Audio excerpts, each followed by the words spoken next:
Chocolate industry slammed for failure to crack down on child labor, removed. Turns out that the Oompa Loompas were actually just spray-tanned kids. Say slammed one more fucking time.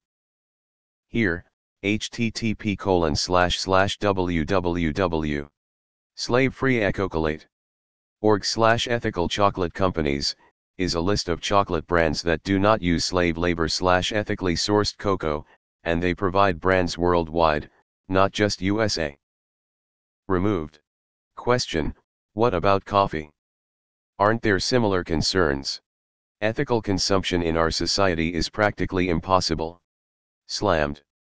Can news outlets find new verbs, please?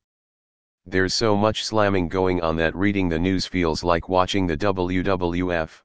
I always wonder if this is the right course of action when people just say ban child labor. In an ideal world I completely agree, but in reality I would imagine that for a lot of the children doing these jobs, if they don't work they don't eat, and will just end up in more dangerous backstreet jobs because they and their family need the money.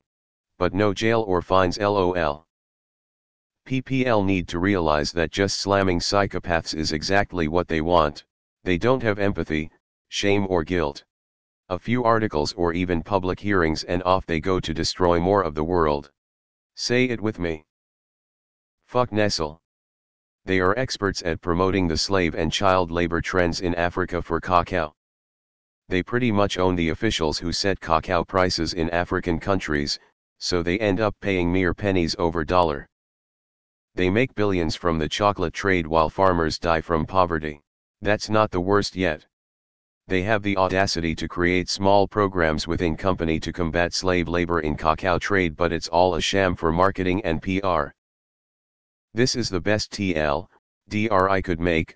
Original, https://www. TheGuardian. com/global development/2020/ox/20/chocolate industry slammed for failure to crack down on child labor, reduced by 80%. I'm a bot. Nearly 20 years after the world's major chocolate manufacturers pledged to abolish employment abuses, hazardous child labor remains rife in their supply chains, a new study finds. In response to the scathing report, U.S. chocolate giant Mars reiterated that child labor has no place in cocoa production and said it had committed $1 billion to help fix a broken supply chain. In the past 20 years, the cocoa industry has invested enormous skill and resources in public relations around sustainability, but the increase in child labor demonstrates it has utterly failed to bring that same expertise and investment to create real sustainability. Extended summary, http://np. Reddit. com/r/auditaldr/comments/jack100/chocolate_industry_for_failure_to_crack/FAQ, http://np. Reddit. com/r/auditaldr/comments/31b9fm/FAQ_auditaldr_bot/version 2. 02-533003TL, DRS so far. Feedback, http://np. Reddit. com/message/compose, 2=%23 auditaldr PMs and comments are monitored, constructive feedback is welcome. Top keywords: cocoa #1 child #2 labor #3 work #4 chocolate #5. With the amount of time I hear the word slammed, it has lost its edge for me. Someone could fart at a news conference and the next headline would be Redditor slammed for farting at news conference. Good luck having the market regulate itself away from profits. They're not really slammed. Saying mean things about people who use child labor doesn't constitute a slam. Government regulation does. Back in 2001, big brands such as Nestle, Mars, and Hershey signed a cross-sector accord aimed at eliminating egregious child labor. Despite missing deadlines to deliver on their pledge in 2005, 2008 and 2010, they continue to insist that ending the illegal practice remains their top concern. That's wild to me because not only have they failed, but the wording suggests they don't want to end child labor altogether, just the egregious child labor. Sidebar, what's the deal with suddenly rampant use of slammed? Nestle said it's not viable to be in the chocolate business without the use of child/slave labor. Written down. No shame. Fuck Nestle, carrot, the others too, but Nestle is the worst. It's not a failure if it's by design. It's been explained that due to how things work in Africa, they can't guarantee anything. If you are upset by this, I suggest contacting the UN. The word is slavery. Will they clap back? Blame the chocolate companies, sure, but these countries are corrupt as hell and honestly don't give a shit about their people. So which labels can you trust?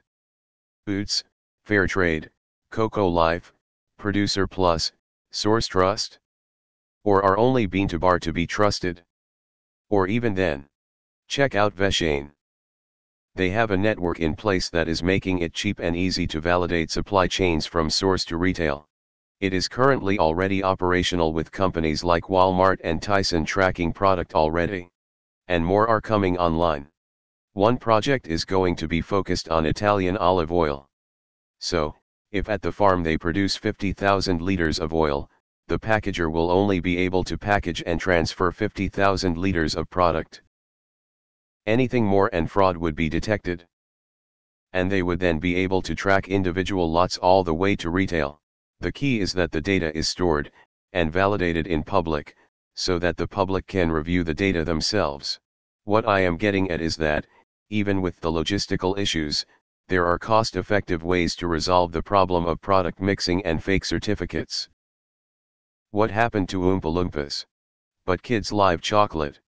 Y'all be hating, but child labor is what can take a country out of poverty and into a first world country a la China. So, where are all the righteous people telling other people not to eat chocolate, like they tell me not to eat meat? Look, it's ridiculous to expect private companies to govern countries they buy their supplies from. It's like blaming someone who gets food aid from a UN program for the injustice of U.S. and European farm subsidies. It's outside their control. And if you think you're making the problem better by not buying chocolate, you're wrong. Now you've just taken the cash crop of a really poor, corrupt country and made it even less profitable. People in liberal democracies need to understand the limits of our own power and authority, unless they're prepared to go in and govern these places directly, which I gather is also an unpopular move, both domestically and abroad. Truly a morally bankrupt industry.